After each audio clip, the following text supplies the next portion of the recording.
All right. Happy Monday, everybody. Welcome to Draglist Live, where we get to bench race with the world's top drag racers. My name's Bill Pratt. It's great to be with you tonight. And I'm so excited because tonight we have Doug Davenport, the man who sets up all the deals in the NHRA. We're going to listen to some great stories about marketing in the past and the amazing things in store for 2025. I can't wait to talk to Doug. You're going to be so amazed. Before we bring him in, let's go to John. John, how are you doing tonight? You're doing great here, BP, and howdy from Houston, everybody. Please join us on the live chat. The chat board is to the right of your YouTube screen. I'll take notes and pass your questions and comments along to BP and Doug. Thank you, John. Great to see you, brother. And folks, click the like and click the share buttons. Let your friends know we have Doug Davenport live right now. Tell all your friends. And to prove it, let's bring him in. Doug Davenport, welcome to the show. Bill, thank you very much. It's an honor to be on your show. So great to have you on. And, John, great to see you, brother. And folks, click the like and share button. Let your friends know we have Doug Davenport live right now. Tell all your friends. And to prove it, let's bring him in. Doug Davenport, welcome to the show. Bill. Did we out? Okay, we're muted. Here we go. Okay. We're going to keep that off. And so let's get started. So racer and marketer to the stars. So we have Doug Davenport. Okay, gotta. Hello, all your friends. Okay, I'm gonna mute you. Okay, I'm getting some feedback down Texas way, so let's mute that, and we'll bring him back in a second. So let's get started again. So racer and marketer to the stars. We're gonna cover it all tonight. You've raced, you've won championships, you've been a little kid hanging out with all the drag racers in Southern California, and just an amazing number of deals that you've been behind. We're going to talk about so many deals and partnerships that you've put together, and people have heard about these. I know they have, but we're going to find out that you were the guy that was behind those things. So lots to cover tonight. We got a lot of time. We'll probably go long, folks, because this is going to blow your mind. So Doug, what were some of the biggest deals that you had in the NHRA that people may have recognized? Well, the biggest deal by far is the Connie Coletta deal with Mac Tools. That's been going on now for 25 years. So that's been a pretty long deal. B. Gaines's deal was 17 years. Some of the other deals, not so long, but those are the biggest ones that I've done. And they're pretty amazing. And so I'd love to go through, kind of the history of each one of the things you put together. Do you have a list of those that you can kind of walk us through? Well, on the marketing side, I really started marketing back in the 80s. Didn't know what I was doing, but I met some very interesting people that guided me, and I listened to what they said, and I implemented what they said, and I had some success. Nothing like, up until about 1999. That was the big one, when I put together the MGM Grand Deal. Connie called me up on the phone. Basically said, Doug, been racing for 30, 40 years, whatever it had been. Never had a marketing partner, never had a sponsor. Why don't you go out and try to get me one? We were friends. And so I said, you know what, let me give it a shot. Well, sure enough, it took me about a month, but I got him the MGM Grand Deal, which was the very first partnership he had. And of course, that went on for 1 year, and then something better came up, which was the Mac Tools deal, which he still has that since 2000. So that's been the biggest deal. 25 years. So, I mean, other things are big and small. I mean, you were there during the Alan Johnson. He gave you a call one day and set some things up. Can you tell us about that one? Well, he called me up and he said that, he was bringing Gary Selzy in as a driver, be a rookie driver. And he said, we have some space in the car. Winston's allowed me. That's when he had RJ Reynolds behind him. And he said, Winston has basically given me the blessing of some space on the car to put some associate marketing partners. So I was fortunate enough to put together the Matco Tools deal, AJ, and he had that one for quite a few years as Gary drove that car. So that was a good program too. And Winston was a great company to work with. So yeah, that was a good one. That was awesome. And we're past the smoking era in drag racing, and I guess let's say the beer wars. We had the beer wars as well, but did we stop? Is there a prohibition on beer and alcohol sponsorships anymore, or was that just cigarettes? Do you happen to know? No, you can bring all the alcohol you want out there, and obviously they sell it at the track, and they don't sell cigarettes or anything like that out there, obviously. But you can have a beverage company on there. It's a challenge to get a marketing partner of that nature on a car, and the reason is you got to make sure that you can get one-on-one with the customer, and that's the fan. So you got to make sure they know why it's on the car and go buy the product. And basically, I wish I could do everything like I did my festival business, which we'll talk about that in a little bit. But my festival business was a four-wall deal, and it was a piece of cake to sell it. But I am really going to be actually working or talking to quite a few breweries this year. I think I have 16 or 17 of them here I'll be contacting in the next few weeks. Wow. Cool. Well, if you need any help with a sampler, I'm your guy. I'm ready to go. That's not I'll let you know on that one. I'll let you know. Well, Nitrofish is another big title that you brought in. Tell us a little bit about that deal.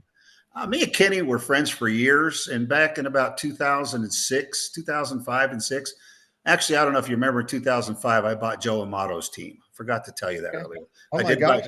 I bought Joe Amato's team. We were going racing, and at the 11th hour, it just fell apart. So I ended up piecing it out. But that's when Kenny called me and said, "Hey, Doug, I just bought the Clay Millican team from the Torco Fuel guys." And he said, "Why don't you come on board?" So I came on board with them. And then all of a sudden, we knew that he had just purchased Nitrofish. And so he said, "Why don't you kind of run Nitrofish?" So I kind of took Nitrofish over and kind of ran it. And it was by far the biggest thing in drag racing as far as souvenirs and decals and stuff. Right. So yeah, it was huge. It was really big. They're not out there as much as they used to be, but they're working on, of course, they own Maple Grove Raceway now. So they do a large bit of Nitrofish stuff out there. But no, we did the Matco Tools deal. And I think I'd like to touch on the Z-Max deal. The Z-Max deal is very interesting. I'm sure a lot of you racers know Bruton Smith. And I actually talked to Bruton on the phone. I knew Bruton. And I said, "I have a proposal for you." And he says, "What is it?" I says, "I got to come down and talk to you about it." He says, "Well, you know where I'm at." And if anybody knew Bruton Smith, he worked at his Ford dealership there, Ford Country in Charlotte. And so I flew down the next day and I met with him. And I flew in a guy that was looking for a marketing partner. That was Larry Morgan. So we sat down with him and we had just a brief meeting. And Ed Ryszowski, who was the guy that ran the Z-Max brand, he came over and joined us in the meeting. And within 2 hours, we had a contract signed. And that's kind of how the Z-Max deal came together for Larry Morgan. So we can keep going. I mean, the Kindle deal, that's the same thing. V Gaines had never had a sponsor, multi-billionaire. And he said, "Hey, why don't you try to get me something?" Lo and behold, 2 weeks later, Kindle shows up and on his car. And he had that, I think, for either 14 or 15 years. Yeah. Well, tell me about that. Was an interesting one. So Larry Morgan, obviously very successful sportsman racer with a well-known, obviously just a great guy. I can see this meeting because just a down-to-earth guy, man's man kind of guy. I'm sure you guys just on a wink and a handshake there, but I didn't know V, right? And I didn't, he may have had some sportsman experience, but you didn't hear about V until he sort of showed up and started racing pro stock, or maybe fast door slammers a year or two before that. So how did you get someone without sort of name recognition in the NHRA, this Kendall deal? Well, I don't know. A lot of people might not know V, but he's a very well-to-do businessman. I mean, he's a Fortune 500 type of guy. And he just basically had all the best equipment in the world, which usually when you have that, you're going to win races. So I knew that I wasn't taking a shot here. I know the car was a winning car. So I took it to Kendall Motor Oil and I proposed it to them, and they took a look at it and they said, "Let's do it." And I didn't know how long I was going to go for, but it basically went on a year-to-year basis, I believe, for 15 or 16 years. So I talked to the right people at the right time. The return on their investment was phenomenal because we put a hospitality program together to where we invited local distributors of the Kendall Motor Oil product would bring out their people that bought their product, their consumers. And it was a win-win situation for many, many years. That is just fantastic. And I guess does him being like a high dollar, executive himself, did that give him a little more ease talking to some of the marketing partners, do you feel, or? That's I got to be honest with you. The well-to-do people in motorsports, the drag racing side anyway, tough for them to talk to marketing partners. Is that right? Yeah, it's just tough. So I would say 99% of the deals that I've done the talking 99.5% of the time to the marketing partners. I mean, they get to meet these guys, but they're busy at the races and they got their friends coming and they got their people coming. So they don't make themselves very accessible sometimes to the marketing partners. Gotcha. Well, very interesting. Well, speaking of other people talking, let's go to John and see who's out there on the chat tonight. And again, guys, to reiterate, I put this out on YouTube and Facebook a little bit ago. But if you have any questions about your marketing program, Doug has kindly said that he is going to offer some tips and tricks tonight. So if you want to kick off some of those questions on the chat, we'll get those passed on. But John, who's out there so far, my friend? Coast to coast tonight. We've got a real nice crowd here. Love it. Pete Mariello in Los Angeles. He says, looks like you're live now. And Randy Johnston says, good evening, gents, from NorCal. Ted Papacina is with us tonight. He says, hi, all. Eddie Malinsky from New Jersey is checking in with us. And Jack Red is here, and he says, hi, everyone. And Kenny Youngblood is here, and he says, no one knows the sponsorship business better than Doug. All right. Hey, Kenny. Kay Thurkelson is here with us tonight, and she says, good evening, gents. Kenny said to ask Doug about the first junior dragster race. There you go. Thanks, Kenny. That's a good one. That's a good one. That's a good one. Would you like to hear it? Sure, let's go for it. Well, it was at Lions Drag Strip, I believe, about 1968, 69. Mickey Thompson had created these little mini dragsters, and they were going to race Mickey Thompson and Don Perdome. Well, Mickey was a little bit heavy, and when he got in his little lightweight dragster, it kept doing wheelies on him because it was like a front motor car. So he couldn't get it into the staging beams. Well, I'm standing up there. I'm the little kid with Kenny Youngblood, and Kenny says, Doug, go jump in that car. So I ran over and grabbed Mike Van Sant's helmet, and I jumped in that little mini dragster. And by the way, people don't know this. That was the very, very, very first junior drag race in the world. Wow. There was nobody even thought about it. So I got in that dragster and I staged up against Perdome and I beat him.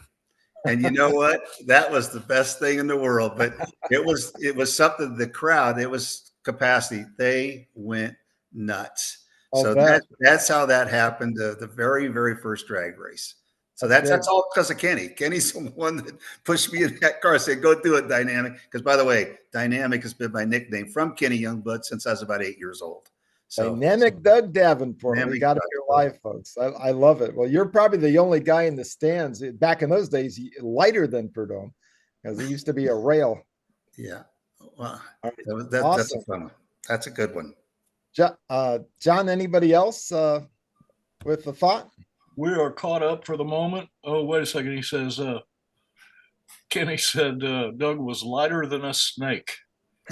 Lighter than a snake, I mean. Oh, gosh. That's funny. I love it. Well, fantastic. About Don Perdome. Yep. Well, get your questions and comments in, guys. We're Doug's here to answer it all.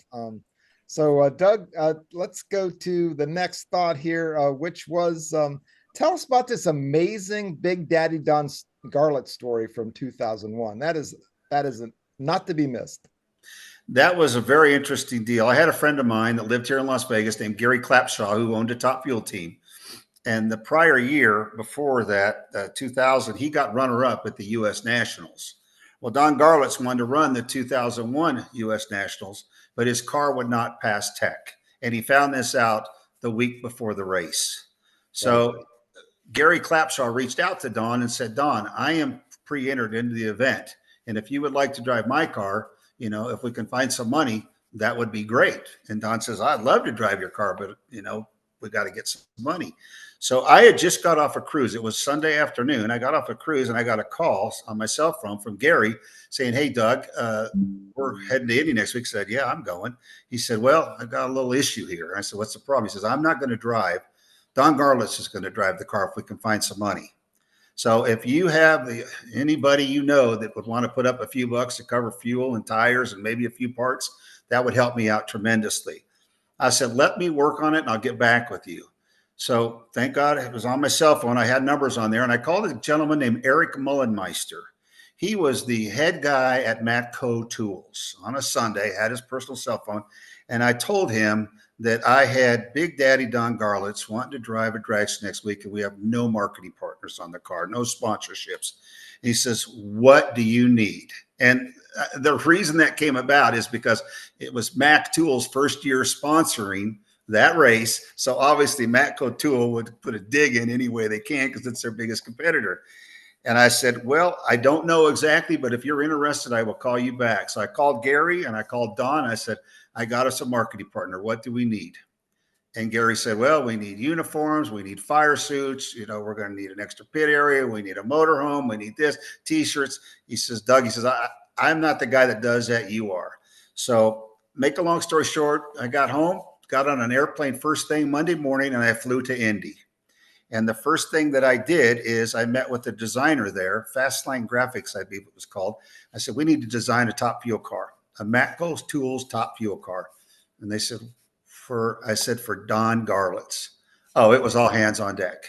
We had that thing designed probably within an hour, hour and a half. And I said, this thing has to be wrapped and ready to go Thursday for media day. And they said, no problem. Thank God I had good friends at Simpson. I called Simpson up. I said, I need fire suit for Don. I need probably 12 uniforms and pants and everything. And they said, when do you need it by? I said, Indy's this week, and I need it in 2 days. No problem. We'll have it there. So then I called a good friend of mine that was running Monaco Coach. And I said, Monaco Coach, I talked to the guy. I said, I need a coach for Don. I says, I'll rent it. I'll do it. I said, no. We're going to, if it's for Don Garlitz, we're going to bring out a brand new coach for Don. So then I called NHRA to drop the ball and say, hey, I need to have an extra pit space. Whatever it's going to cost, I'll pay for it because we want to put a canopy up there. And they hem-hawed, but they said, let's do it. So we put the deal together, and come Thursday afternoon, we made it to the press conference downtown Indy, and there was Don in his beautiful new Matco Tools pit crew uniform shirt. Being a Mac Tools event, it was a little controversial, but anyway, Don didn't care, obviously. So we put the deal together. I requested a couple more police officers from NHRA on Thursday afternoon because I knew we were going to be mobbed. And they had a couple police officers staged over there. So anyway, we got the car done. Don wanted to run 300, and we got him to run 300. But the big thing was to put Don against Shirley. And if you weren't there, you have no idea. But by far, I think it's to this date the single biggest drag race ever between Don and Shirley in qualifying. The grandstands were full. It was 200 deep on the starting line. And the rest is pretty much history. I mean, I think I told you we sold a couple thousand shirts. I won't tell you how we did that here, but you know, we sold a couple thousand shirts there, and it was the biggest one weekend event for Don that he ever had in his life. It was also by far the biggest, I think, and don't hold me to this, but I think we garnered about 11, maybe 10 or 11% of the total television coverage for the event was on Don Garlitz. So that is fantastic. Put that deal together in just a day. Well, great to got it done in about four days. John, go for it, sir. Well, Kenny just posted Garlitz breaking 300 thanks to Doug getting the funding can be seen in the main event entertainment production of Big Daddy Returns on YouTube. Love it. Thank you, Kenny. We're going to get main event video on here with Kenny and his friend Dean and our friend Dean. One of these days, we'll get that set up when Miss K is coming. But thank you. We'll check that dude out. And yeah, he's a good guy, by the way, Dean Papadakis. Dane, He's a great guy. I've known him for 30 years. He's a great guy. Well, we all came up in that early pro mod scene, and he was doing a lot of videos of those things as I was like, Yes, being he a was. Yes, he so was. fantastic. Yeah, Big Daddy Don Girl is 4.72 at 303.37 miles an hour right there. Had to go to look at the drag list to remember, Yeah. but fantastic story. And a real quick, I was at the starting line where they come back on the push road, and I stopped the car there, and I got his mother on the phone. Oh my gosh. And Dawn was crying, and she was crying. And I said, "Here, Dawn, I got your mom," because I called Pat, and I said, "I got your mother on the phone." And he goes, "Mama, we did it. We ran 300," and he was crying. And right there, where you pull around the bend at the starting line, I stopped him, and he got to talk to his mother on the phone to let her know that he went 300 miles an hour. It was very, very touching. Oh, it was fantastic. Yeah, yep, it was just amazing. Mhm. Well, from Big Daddy Don Garlits to local racers, our weekend warriors who are out here. A lot of them racing are in our audience tonight. A lot of folks will be watching this either tonight or in the future. How can local racers, or nobody's racing cheap these days. Everything's so expensive. How can racers help market their efforts or maybe get a little bit of help? What are some tips and tricks, Doug, that they can leverage to work with marketers to help them out a bit? Yeah, that's a good question. And I'm glad you asked that, Bill. I think a lot of racers don't understand that the manufacturers that manufacture the oils, the spark plugs, the tires, and stuff like that that you use on a race car, they're behind the sportsman racer 110%. And I think the biggest problem for sportsman racer is they don't know how to ask. And I think if they were to send an email, maybe a picture of the car, send a pamphlet in an envelope, and just say, "Hey, I'm a sportsman racer, but maybe I do attend a few national events or what have you. We love your product. We use it. Be happy to put a decal on the car. Well, can you work with us possibly on some product?" I would say that 75% of the companies that they contact will definitely contact them if they're putting a decal on the car, if it's a nice car and a nice operation, and they're going to want to be a part of it because that's how they build their business. So it's not rocket science. You just got to have the gumption to put something together and contact those people, and all those people can be found online, no problem whatsoever. And I got to tell you, not that I ever really wanted it, but I took it. But every decal on my car that I've ever had on any race car, there was always something for it. But I always gave them everything I could. And then I'd send them after race results. I'd send them pictures of what people in the grandstands, just little things like that. And impressions mean a lot. If there's the thing called television, and people pay millions and billions of dollars for advertising. Print media isn't as big as it used to be, but they still spend a lot of money on that. So this is the cheapest way for a company to advertise, is to get their decal on a race car, sportsman racer especially, and be able to see that. And you'll be surprised what they'll do for you. Seriously. That's great, because I wonder how many people just don't think to ask, right? They just, they're never going to go for it, or I can't write, or, with Chat GPT these days, you don't need to write. You write me a paragraph to a marketing partner that talks about my car and what I can do for them. And there you go. So, I've always said, if you never ask, you're never going to get that. And that's one thing about me. I've never, ever in my life, 68 years old, I've never met a stranger. You know that from talking to you today for the first time. Yeah. I've never met a stranger. I love it. Well, that's great stuff. And folks, so let's check with John. John, do we have any other questions from the gang for now? Well, I'd like to say I'd never heard the whole story on Don Garlett's getting that ride for the U.S. Nationals that year, and I was really happy for him. And I didn't know you were involved in that, Doug, but you did good, man. That was a great thing y'all did for Big Daddy. And Kenny Youngblood said, I say Doug Davenport has a rare and valuable gift. Smell money and knows how to get it legally. Yeah, And that's Randy Johnston said that was a great Big Daddy story, and I agree that it couldn't have been said better. And I'm really glad you said that, because I never knew the whole story behind all that.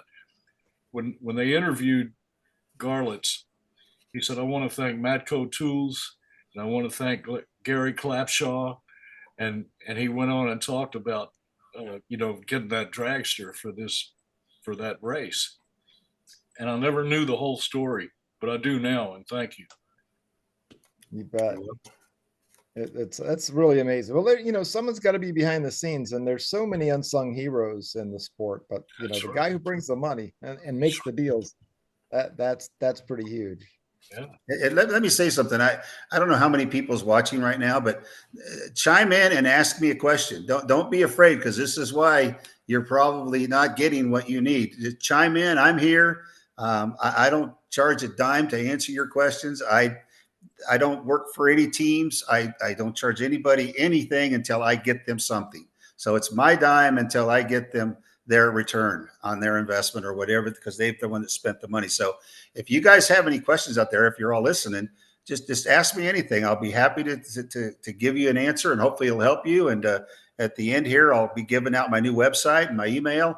You guys can feel free to contact me. And once again, I don't you sportsmen, I'll probably help you for nothing, because it's not that big a deal. I can make calls, but if I don't know who you are, I can't help you. Pete Awesome. Mariello just said he's enjoying the subject and the show tonight. And let me just mention that most of our chat board people just say good evening, but they watch the show and they take it all in. And usually when the show is over or when it's ending, they say, "Hey man, that was great," and they talk about it. But it's not all that easy to get questions out of them. Sometimes they do, sometimes they don't. By the end of the show, they'll know where to reach out, though, so we can go from there. Absolutely. Doug, thank you, John, and guys and gals, hit us up with questions. But I wanted to talk to you, Doug. I wondered if you could share some of your knowledge about general marketing that most folks don't know. Like you were telling me earlier about the push-pull, situation. Situation is not the right word, but the push-pull concept with marketing in supermarkets, and how like Roland Leong and you worked with them in the Hawaiian Punch. Del Monte folks to make that work. Can you walk us through that? I found it fascinating. Yeah, well, basically what happened on that is Howard Shelley and Mike Wilson put that deal together. They were the head people of Del Monte. I actually didn't put that deal together, but they were my good buddies, and they had explained to me how the whole program works and why it was so successful. And these two guys were so much fun on the road together. We had a blast together. But basically, in the marketing world, there's a couple of really key buzzwords that really work, especially if you're going for that high dollar marketing sponsorship. And that is market share is very important. And the way you create market share is the example I gave you earlier, John. If you'd like me to explain that, I will. Would you like that? It would be. I think so. Yeah, I'd love to hear. So what happens is when you see the name on the side of a race car, like for example, let's use a Hawaiian Punch, because that was a perfect example. And by the way, that deal kind of fell over because Mike Dunn was driving that car at one time too. That kind of fell over to the La Victoria Salsa deal. If you remember Mike Dunn and that dragster, Yep. That was the exact same marketing technique that made that deal work for years. So what happens is when a company like Del Monte or La Victoria Salsa or whatever it might be, when they come in and they put their name on the side of the car, they need a return on their investment. So what has been done in the past is you take a grocery store, whatever grocery store it may be, a Kroger or what have you, a Vons, whatever it is, and the market, they have what's called end caps in the store. So Del Monte, for example, this is the story that came to me, and this is one that I've always lived by. Del Monte went to the store brand, I think at the time it might have been Ralph's or whoever it was, and said, we would like to have an end cap for 10 days, which gives them 2 weekends. And we want to put Hawaiian Punch on the end caps. So that's going to be full of Hawaiian Punch. Now, when you go down the soda pop aisle, where all the soda pops are, it's probably about 100 foot long. They got soda pops forever. You'll notice that Hawaiian Punch only had one space there. So they were 4 high and probably 4 deep. So that gave them 16 six-packs there. So that was their market share, was that tiny little area there. That's all they got. So what happened was after they did this program, and by the way, Hawaiian Punch enticed, say, Ralph's by saying, we'll put your name on the quarter panel of the race car for no charge. Just you got to put the product in the store. We'll put your name on this. So we're going to drive people to your store. And they're not going to just come to your store to buy Hawaiian Punch. They're going to come there to buy potato chips and whatever else they need. But one thing they're going to be looking for is Hawaiian Punch because they've seen it on the race car. So what happens there then is as the consumers pull that product off of those end caps, they come back a week later or 3 days later, or say a week later when there's no more end cap. And now they go down the soda pop aisle. Well, what do they see there? They see Hawaiian Punch and they see it 4 high by 4 deep. So they pull it off the shelf.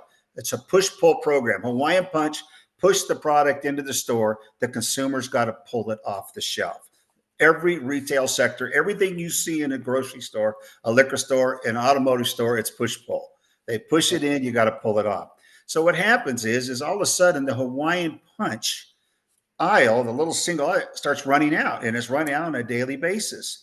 So what happens is they give them another spot, maybe 2 more spots. Now what happened is they didn't make the row longer. They didn't add another 10 feet onto the row. What they did is they took 2 consumers or 3 consumers off of that shelf because Hawaiian Punch got more market share. And all of a sudden, when you start looking at the customer base and you start looking at the numbers, let's just say that Hawaiian Punch in that area had a 1.1% market share. All of a sudden, after we do this end cap, after we race, after we drive the people in, within 30, 45 days, they're jumping up to 2.5 to 3% market share. So Del Monte sits back and says, wow, was this a good deal? So how many other stores can we go to? Meanwhile, they keep shelling out, rolling all this money, going, let's go racing, buddy. This is working. So that's the way the consumer brand works. And a lot of people don't understand that. And that's why, like, if I'm trying to, like, I'm going to be working on some grocery stores, I'll be quite honest with you. And I'm going to be talking to a lot of different manufacturers. And I'm going to say, hey, listen, can I get an end cap? That's all I want. And I'm going to tell them what I'm going to do. Because even though that was back in the 80s, that still works in 2025. So that's how I'm going to drive. And then I'm going to take it to a marketing partner and say, look, I got an end cap.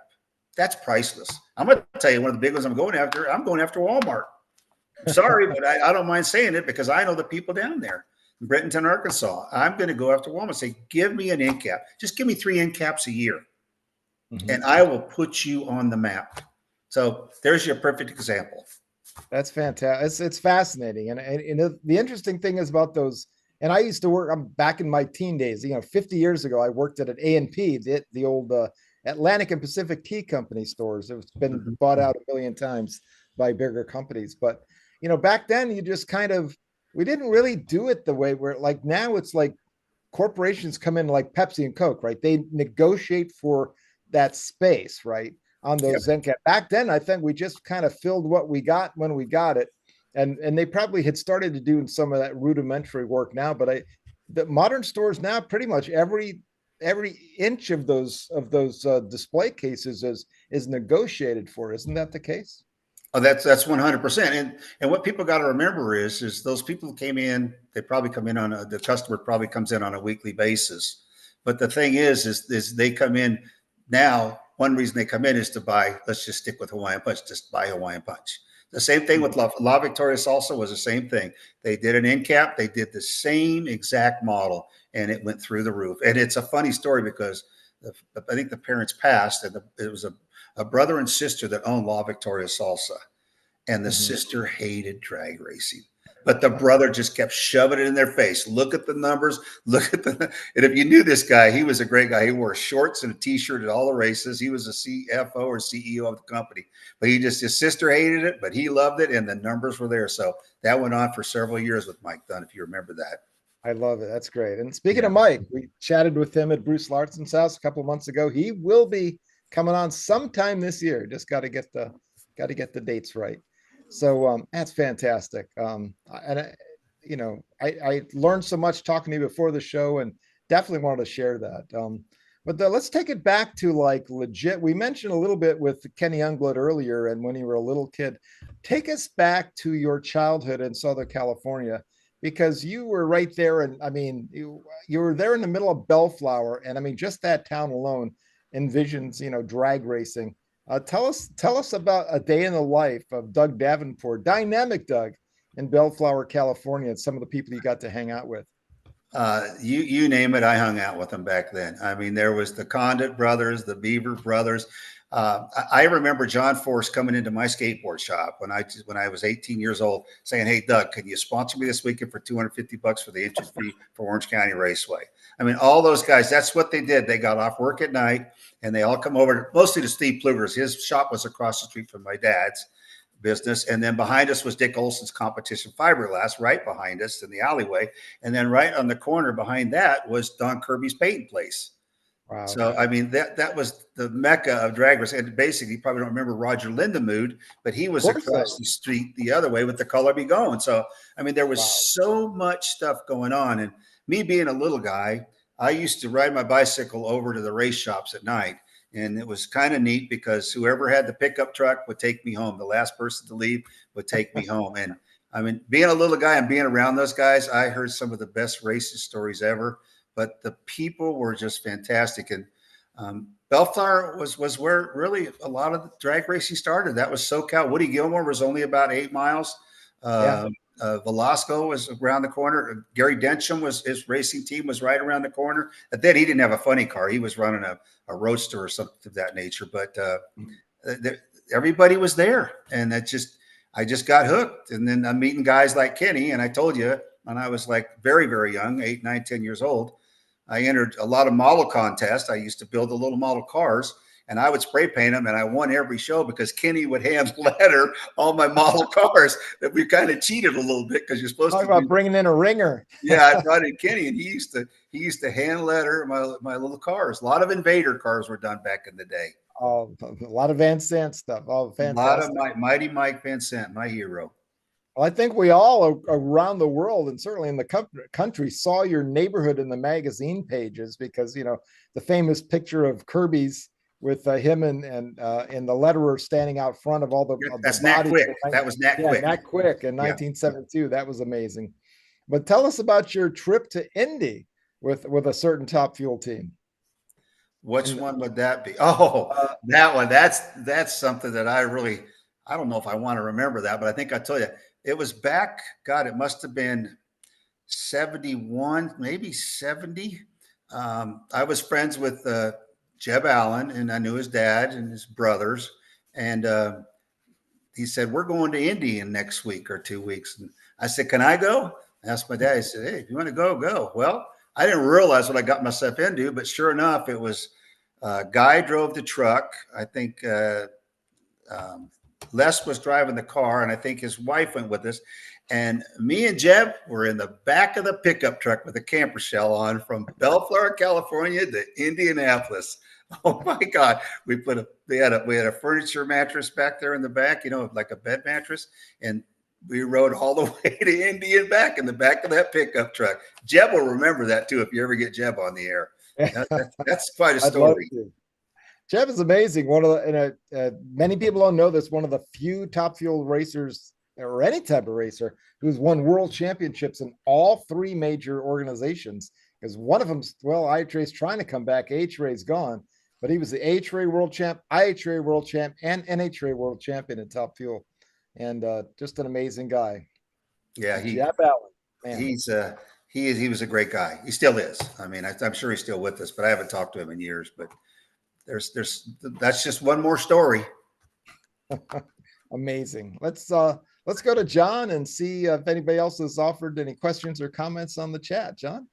Well, we don't have any new questions or comments, but Rich Panicaro, our buddy in New Jersey, showed up.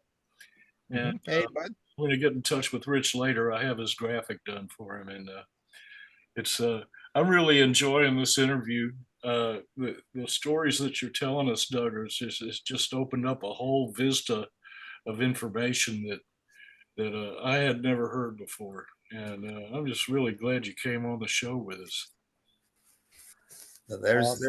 There's a lot more stuff going to happen. And like I said, I've done a lot in drag racing, and I'm proud of what I've done. I've won the championship. I raced the Hot Rod Heritage Series.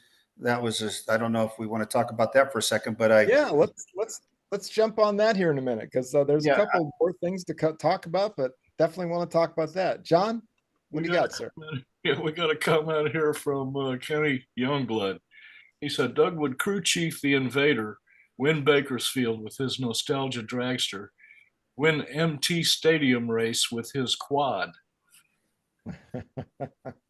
Yeah, the Mickey Everything we Thompson did, Stadium race. everything we did, we won. Kenny was there on almost every bit of it. I mean, he was in the winner's circle when I won the March meet. I think he was no, he wasn't in the winner's circle when I won the championship, but he was in the winner's circle. We did the Mickey Thompson Grand Prix series. We won that. Where's the hat? Do we see him? He should be right back there somewhere.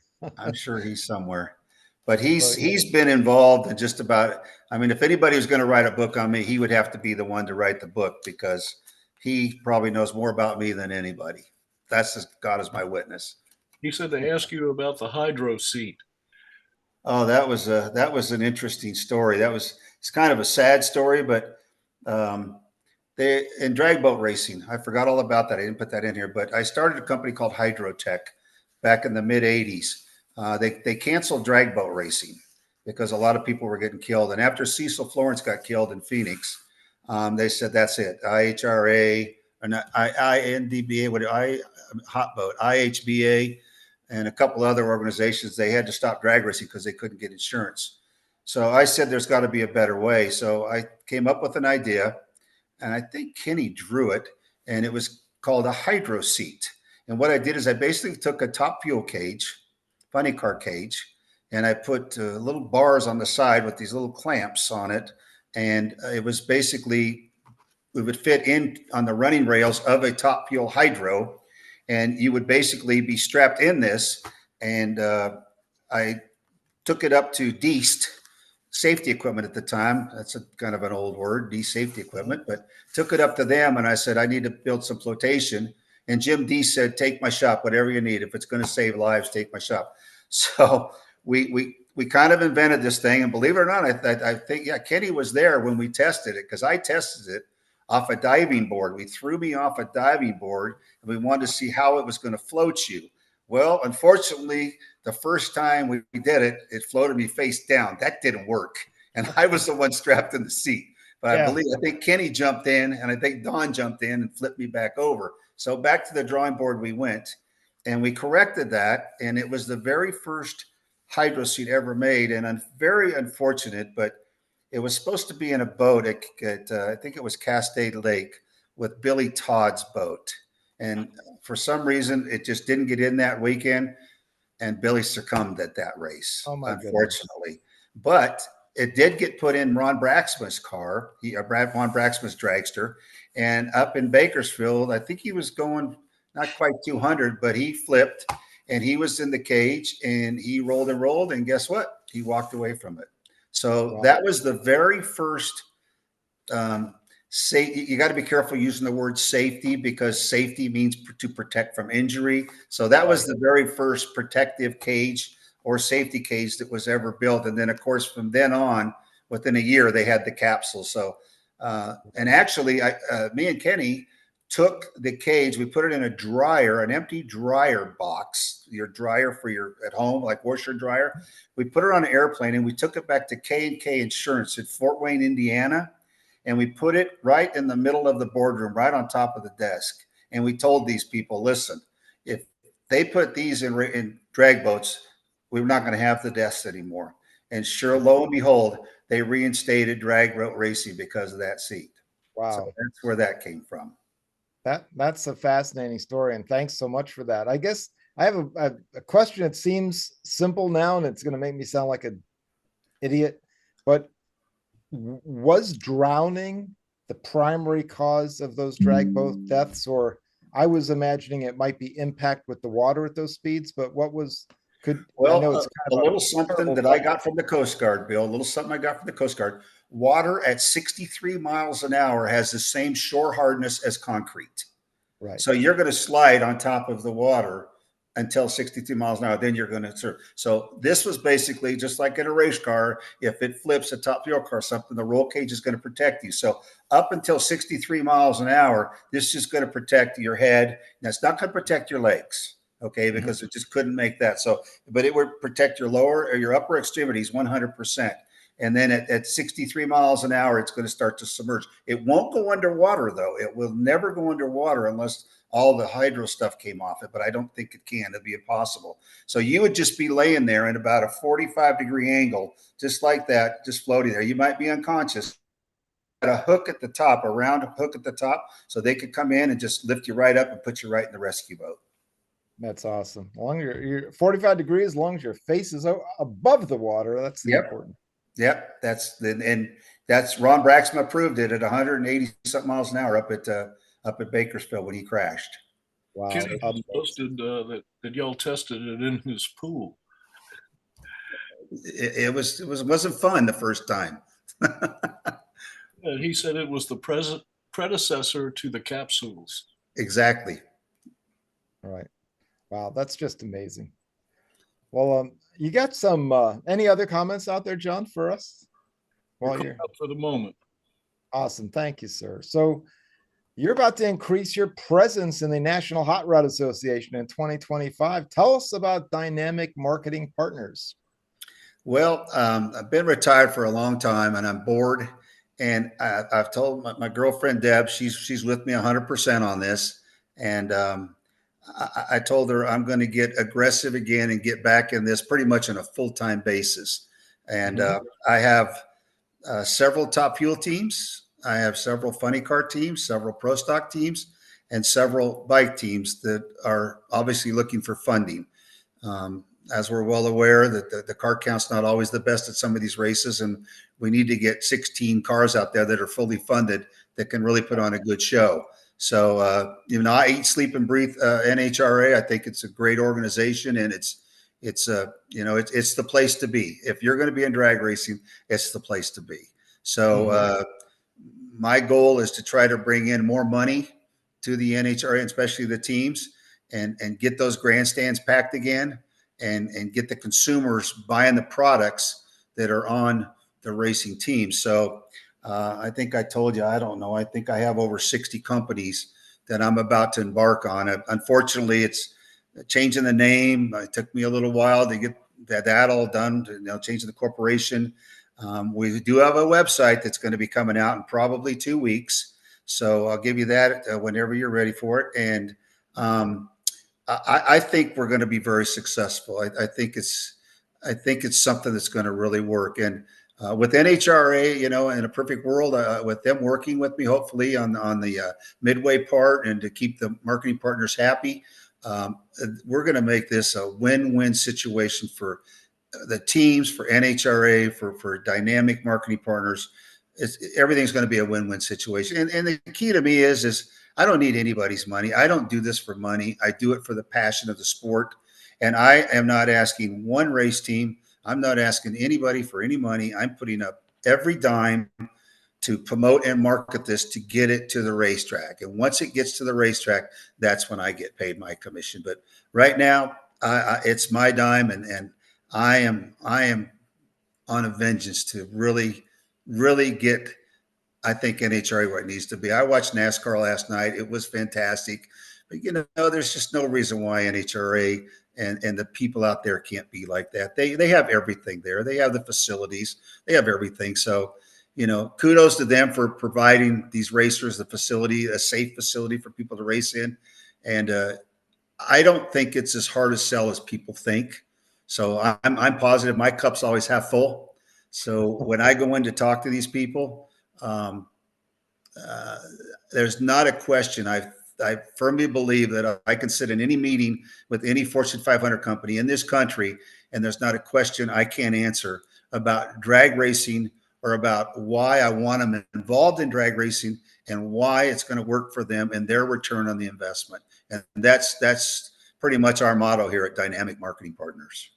That's fantastic. Well, so you don't take any money from any of the racing teams, and I guess you're putting this out there. You've got a number of them written down, but if there are any other pro or perhaps semi-pro teams wanting to move up, I mean, we'll put out the web address here for folks to reach out to you. But what is it that you do require of these pro teams? Because you can't, and I'm just thrown this out there over the years. A lot of people, it seems like, well, yeah, we want to sponsor, and then it's all about just doing the racing because racers going to race, and you gotta work the sponsorship side, the marketing partner side, right? And you see all these young folks that come along; they're very well prepped. To a lot of people, to their chagrin, right? It's because it's not the way it used to be, but you can't afford to race the way we used to race. So, what is it that you do expect from your professional team partners as you try to coordinate and this marketing agreement between them and the big companies? Well, basically, I've got to know who I'm talking about first of all. You know, I'm going to be working with Ida, and I'm going to have actually a Zoom call with her, I believe, later on this week. So I don't know her personally, but there's quite a few other people that I have worked with in the past who I know pretty much quite a bit about. But the nice thing now is most of these race teams have information that they can send me on the team, on the driver, you know, and the wherewithal of what they have. And I kind of know, I know pretty much what I would say 99% of the teams have out there and what they're able to do. It is a little tough because sometimes marketing partners will come to the races and they really, they have the implementers that implement the programs at the races, and they really know nothing about the races. They don't know what's going on, how it works. They're kind of thrown into the fire. So what I try to do is take them under my belt and say, listen, this is how things work, and this is why it works. And normally, the interaction with the team won't be much because they're always busy working. Trying to talk to a team member that's working on a car, you can forget that. They're in their zone. But as far as the driver and the owner, you know, that they're pretty gracious, and they've got to understand that if I need them for a 10-minute meeting, they have to come. It's not something I can just blow off because I would never bring them in if it wasn't for a reason. And the only reason it'd be probably for would be to improve the program or answer a question that needs to be answered.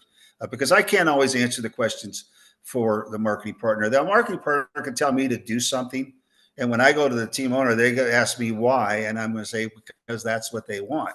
And sometimes that happens, and you just kind of got to work with it. And there's no rocket science here. It's all about keeping people happy. And especially when you're doing hospitality, you got to make those people feel important. You know, they're not standing outside the rope, but they're not out in the 100-degree weather. They're drinking a cool bottle of water or having a nice sandwich. So that stuff, that's like what they call race on Sunday and sell on Monday.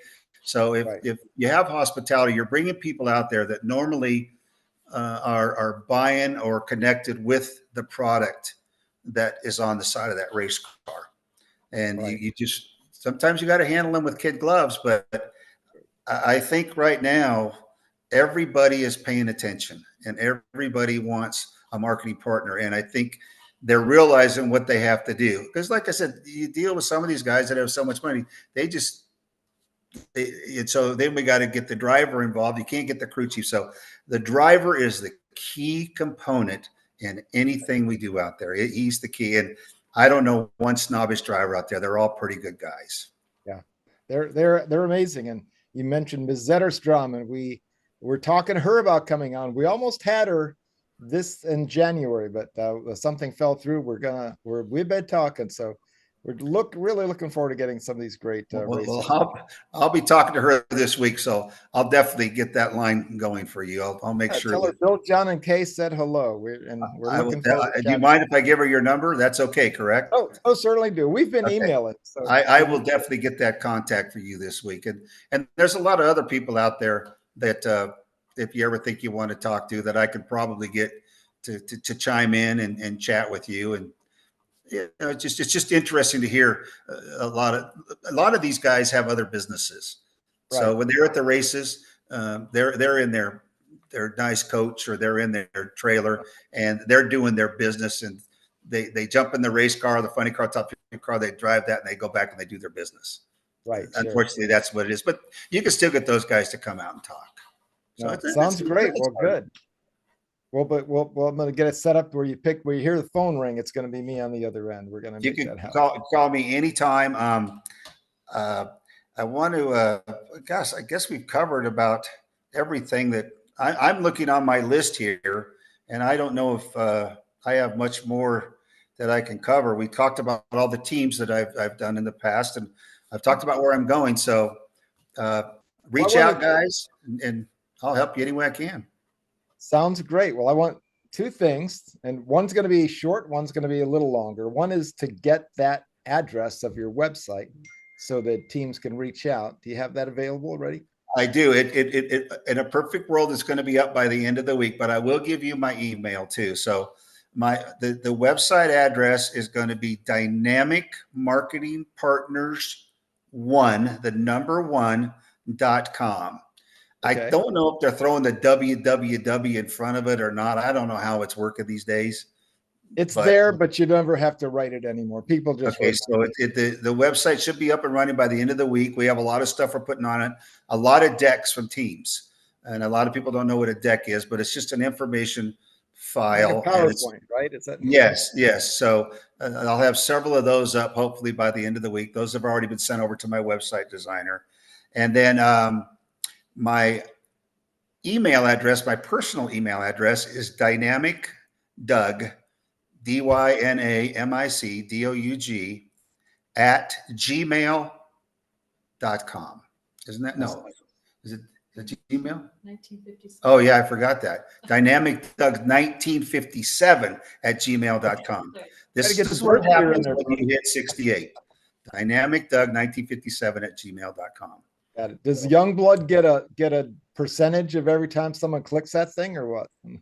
For giving you the nickname? Let's put it this way. I've known Kenny for a long time, and he's done a lot for me, and I've done a lot for him. And I think he knows at the end of the day, him and Terry will probably never go without as long as I'm alive. So we'll put it that way. Yeah. Let's check it. We'll check in with John real quick and see if anybody has another thought. But I did want to connect you two, because I know something that nobody else knows. The three of us know it, but nobody else knows that. And it has to do with John playing music and you hosting events. But let's see if there's anybody on the chat with another thought, and then we'll go into the fun. Well, what you were just talking about, Doug, and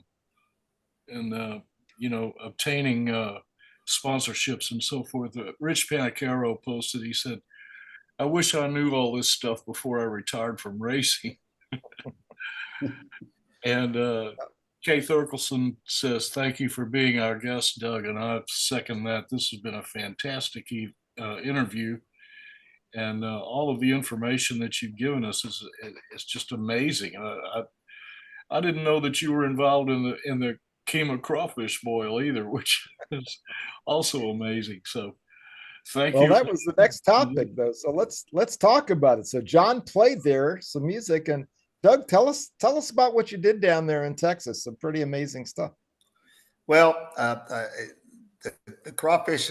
First of all, I don't eat fish. I've never had a crawfish in my life, but I sure did sell millions and millions of pounds of it.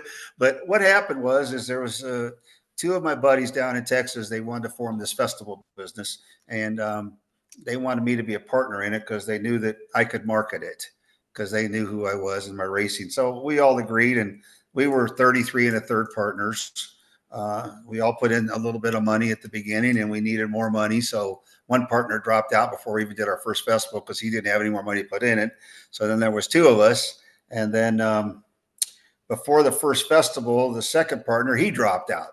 Now, I didn't know anything at all about crawfish festivals. I was green as can be. But I put on my first festival in 2012. And it was okay. It wasn't spectacular because I really didn't know what I was doing. I had a lot of marketing partners in there because I knew how to do that. So that helped out quite a bit. And then the second year, it got a little better. And by the third year, by 2014, we were rocking and rolling with 20, 30,000 people in this festival. And what happened was It's really funny. The first year had a lot of problems with the vendors getting the crawfish. I had like 5 vendors in there, and they're 10 by 10 tents cooking crawfish, and they just couldn't get it done. The lines were astronomical. So after the first year, I said, I'm going to fix this. So I went and I bought a school bus up in Ohio for $6,500. And I bought a school bus because it has the fuel cell and stuff in it, so you don't have to worry about what you're going to do with it. So I bought the school bus and I drove it myself back down to Kemah, and I hired a couple of Hispanic gentlemen, 3 or 4 of them, I think. I said, make it look like a big pickup truck. And they just started cutting, and And I've got pictures of it. I'll share it one of these days with you. And they made it look like a pickup truck. So I took it over to Louisiana and took it to a gentleman over there named Randy Topher. He built pots and everything. I said, Randy, we want to make the largest crawfish cooker ever. I can't have people waiting in lines. So he built these big aluminum tubs and put the sinks and everything in it and cranes and everything going across the top. And make a long story short, we brought that to our next festival. We never really had any lines because that bus would cook 6,000 pounds of crawfish an hour. 6,000 pounds. Now, my 5 or 6 vendors couldn't cook 600 pounds an hour. So we really killed it with that. And about the 3rd year was when I really caught my stride. Everything was working. It cost me, this is really kind of an interesting factor. It cost me about $90,000 to run a festival. Prior to the festival opening the gates, I had normally the last 5 years, I had over 150,000 in the bank. So if it rained all 3 days, I would have made money. And the reason that is because my marketing skills kicked in, and my event was a 4-wall. So I had Budweiser, Miller, Coors, Modelo, you name it. They were fighting for the beverage rights for the beer. Then I had Pepsi and Coke and all that. They fought for the marketing rights. And then every car dealer, you name it, Ford, Chrysler, Chevy, there's down in Texas. I'm sure our friend knows a lot of them. Baytown Ford ended up being the longest sponsor, although I had an affiliation with Bruton Smith and he owned that dealership. So they were with us for they were with us for 10 years. But they were the one that picked up Wayne Toops. We had Wayne Toops down there for 10 years, and he was a moneymaker. I told Wayne, I said, we closed at 10 o'clock, but I said, if the bar's doing, $7,500 an hour, let's just keep it open and I'm just going to pay you extra. And we stayed many times till 1 o'clock. John will remember playing there. I think they played one time for me, and I don't know why they didn't play more, but Pee Wee Bowen has got to be the nicest guy I've ever met. We actually had lunch, I believe. Me and him had lunch over at Jackie's Brick House. We had lunch over there, but do you remember playing there, John? Hang on, let's unmute John. Hang on, I got you muted. Sorry, I was muted. Yeah, I remember we played there twice. Okay, so there you go. One time without horns and one time with horns. It was like 2 years in a row. Right. That we played, and I remember Bobby D. Sawyer was on before. Yes, yes. He's a good friend of mine. He's a good guy, and it was a beautiful festival. We had a great time. Now, I have to confess, I have only eaten one crawfish. I never. You got me beat. You got me beat. Some of the guys from Ohio, I've eaten more than that, guys. Holy cow! Yeah, I mean, the guys in the band devoured crawfish, and we played shrimp boils too. But the thing about it is it gets on your fingers and you can't wash it off. And you play the gig and then you put your guitar in the case, and then when you open it up a week later, it stinks to high heaven.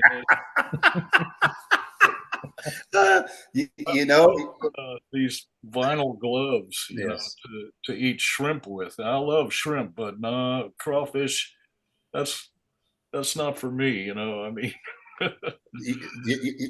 That spice, John, that we used, I had it specially made. It was 89,000 habanero. Oh my God. My God. Which this is a true story.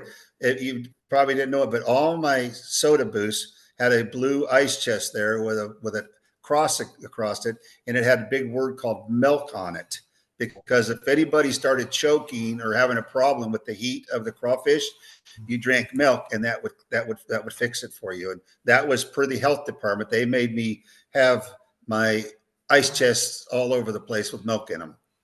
Wow. No, Well, I did eat great. potatoes and the corn on the cob, but I didn't eat the crawfish. It came in a box. Right. You got a serving of it, and we enjoyed playing there. We had a very receptive crowd, and it was fun. The second time we played there, the weather was bad, but the first time we played there, I think we played there on a Saturday night, and we had this real nice stage, and it was all lit up, and they had a sound man out there and everything. It wasn't like playing some dive on Telephone Road, but it was a good time. I'm glad you had a good time there.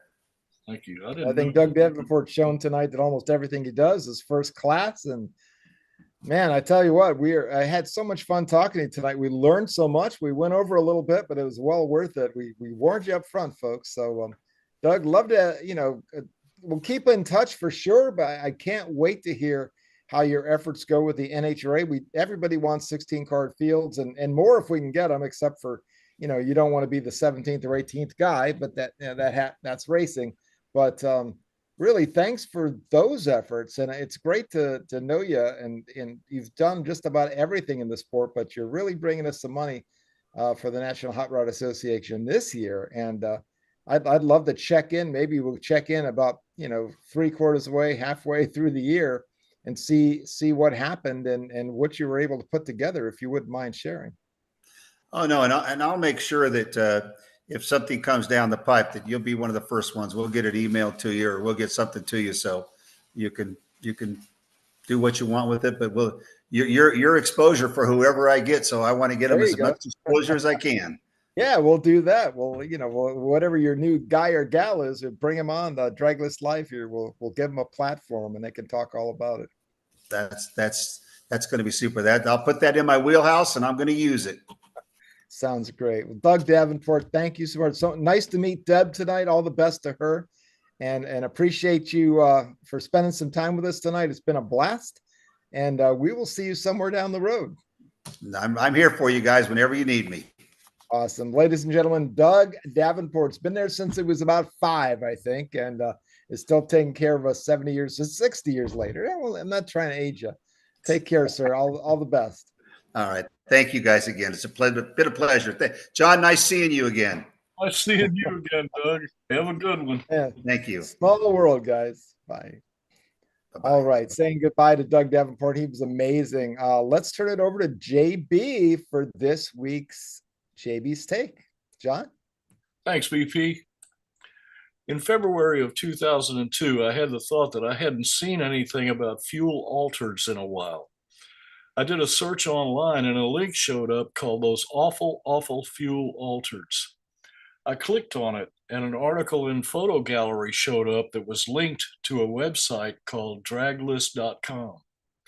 I said, that looks interesting. So I clicked on the link, and from that moment on, my life changed. Draglist was an unabridged encyclopedia of drag racing from the beginning up until current times. I was hooked. I signed up and made a post in the forum in a thread started by Jim Folke called The First Time I Smelled Nitro. I remembered it well. After making that post, a guy named Bill Pratt commented positively on my post, and I found myself walking into a whole new phase of my life. We became friends. He recognized that I had artistic ability, and before too long, I started contributing graphics to Draglist. And now I'm the art director. The next 23 years flew by in a heartbeat. It's difficult to pick out a single event and incidents that have been part of a roller coaster ride through the amazing experience that Draglist has gifted me. I can name a few: the Draglist Nationals, where the contributors to the Draglist Forum would get together at a drag racing event and spend a few days having fun. I've made lifelong friends with these great people from all over the world. We're a family. This show, we're in our 15th year. I've been able to meet and hang out with the world's top drag racers. I never imagined I'd have such an opportunity, as well as the drag racing legends. I've also had a fantastic time with my Racers of the Week. I went worldwide with that project in 2014, and now I have racers in 14 countries. They're all great people and dedicated drag racers. Our super crew has lost some folks who are near and dear to our hearts. Barb Santucci, Bud Mr. Drag News DeBoer, George Hutchinson, Wally Bell, Larry Clayton, Boyd Wiley, Jack Garl, Heidi Arnold, Bunny Burkett, and my great friend and BPs as well, the awesome Danny White.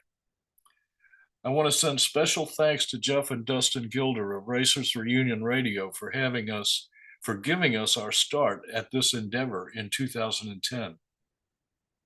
They have been a tremendous influence on our evolving presentation. And the man behind the greatest drag racing source of information in the world, who gave me this fantastic adventure, my brother Bill Pratt. Thank you. Long story short, I can't remember what I did before I joined Draglist. My life changed when I found it. I look forward to another 23 years. It's been a wonderful party. Everybody stay safe and well. You are the most important part of this show, and we love you all. It's a great way to spend an hour together on a Monday night. And we'll see y'all next time. God bless America. Back to you, BP. Thank you, John. And it's great to know you, my brother. Time has flown. It seems like just yesterday. I can't believe how fast it's gone. I can't believe the friends we've lost, but the friends we've made, we've lost some, but they're all still here in our hearts. Let's talk about some more friends coming up. So next Monday night, well, first of all, another very special friend. I want to do a special notice now. So our dear friend Norman Blake, who I've known for decades, one of the top photographers in the sport, taken great care of us, as so many others do, by sending us tons and tons of his work to share here on Draglist. Norman has had some medical issues recently. There is a GoFundMe page up on the Draglist Facebook page. If you have an opportunity to drop a couple bucks on Norman's way, thanks very much. We love Norman Blake. He's an awesome, awesome guy. And I just wanted to highlight that. And we send our best, and we want you to get better. Our Miss Kay as well has been out there taking great care of us, but having a few medical issues of her own. And so I hope you get better soon, my friend. But speaking of Miss Kay, thanks to her, we have another great guest. Of course, she helped bring us Mr. Davenport tonight. And next Monday night, announcer and all-around fun guy, Mike English, joined us tonight. Get ready to rock, folks, if we're going to have a rollicking good time. Mike English and Pete Mariello and I and many others had an awesome time out at Irwindale, just cracking up, and he's always fun. So he's been on the show before. He's going to come on again, and it's going to be a rocking good time. Next Monday night, February 10th, announcer Mike English is going to come take us there. And so let's go on to those we lost. I just have one name to report tonight, and I'm glad of that, but not glad for the person we lost. Thanks to Jerry Cook, our dear friend from England, who shared the British door slammer racer Al Cook. I don't think there's a relation, but Al Cook, who goes back several decades, but it raced right up until the modern era as well in a super fast door slammer car, passing away on January 29th. So farewell to Al Cook, and condolences to his family, many, many friends, and thanks for the memory, sir. That's sort of our show. And before we do a wrap, John, I would go to you for your final wrap thoughts of the show. You did an amazing. Thanks so much for your kind words on Draglist. It's been an honor knowing you, sir. But if we can narrow it down to the show tonight, what are your thoughts for tonight before we say farewell? Well, Pete Mariello just said it was a very enjoyable show. He said, but anyone but Mike. Yeah. And Kay said, thank you for the get well wishes on the road to recovery. Rich Panicaro said it was a very interesting show, and I couldn't agree more. Mhm. Doug Davenport is a fascinating person. I want to just, hang out with that guy because I've learned so much, from everything that he said tonight. It was stuff that I never knew before. Right. Uh, but he works behind the scenes, and he doesn't require money to do it. He can get money for other people. Now, I've known a couple of people like that in my life, and he's definitely one of them. It takes a very special person to do that. So yeah, this was a fine show, and I'm looking forward to having Mike back with us. I remember the last time Mike was on it, Pete came on and said, "Could you please mute Mike's microphone?" Yeah. Imagine that live for a weekend. I had a fabulous time out in Irwindale. I look forward to getting together with these guys again soon sometime. But highly recommend it to all if you have the opportunity.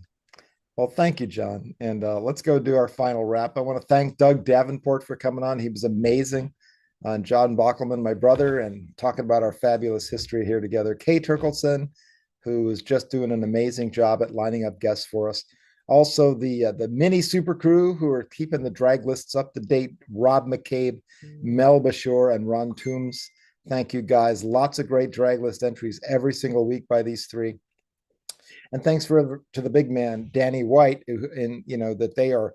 It takes three guys to fill what Danny used to do. And just kidding. Ron and Mel and have always been out there helping us out, as well as so many other international volunteer supporters. The Draglist, worldwide Draglist Super Crew Army. I love it, guys. But thanks to all. I want to thank Jeff Gilder of Zeus Digital Marketing, Racers Reunion Radio, and Wingding Media for getting us started back in 2010. Click the like and click the share button, folks. Also, go way up top. I think it's on the right-hand side on your YouTube channel. I'm not seeing that right now, but I think you can subscribe there. I have noticed a lot of new subscribers popping up, so I hope we meet more and more folks to come join us and see these outstanding shows. Do check in on draglist.com daily to see what's new. Lots of great news from around the world for drag racing every single day, plus many features. So looking forward to bringing you more. And then finally, before we say our final farewell, see you next Monday night for Mike English. Until then, I'm going to click the magic farewell button here.